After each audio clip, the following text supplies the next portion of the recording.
শুরু করো।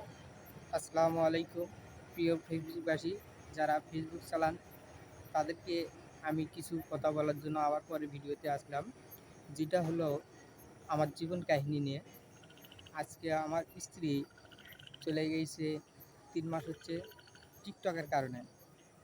২ টা বাচ্চার মা, সে টিকটক করার জন্য সে চলে গিয়েছে। যে আপুদেরকে বলতেছি যে উদ্দেশ্যে, যে আপুরা এই টিকটকের কারণে স্বামীর ভাত ছাড়তেছেন, তারা এইরকম ভুল কাজ করবেন না। আর যে ভাইয়েরা এই বইয়ের হাতে টাচ ফোন দিয়েছেন, ওই টাচ ফোন নিয়ে ভেঙে ফেলুন এবং এই ফোন আপনারা দিবেন না।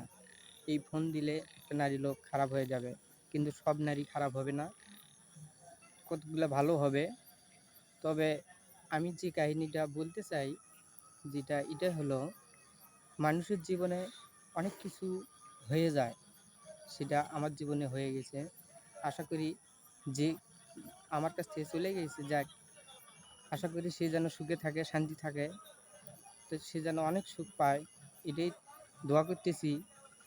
আর আমার আমার লাইফটা আমি নতুন করে আবার শুরু করব।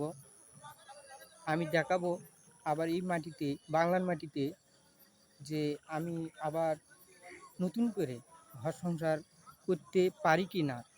আর যারা এই সব আলোচনা করেন, খারাপ খারাপ ধরনের আলোচনা যারা করেন, তাদেরকে আমি বলতেছি, আপনাদের পেছনটা হাসিয়ে দেখবেন, তারপরে মানুষের আলোচনা করবেন।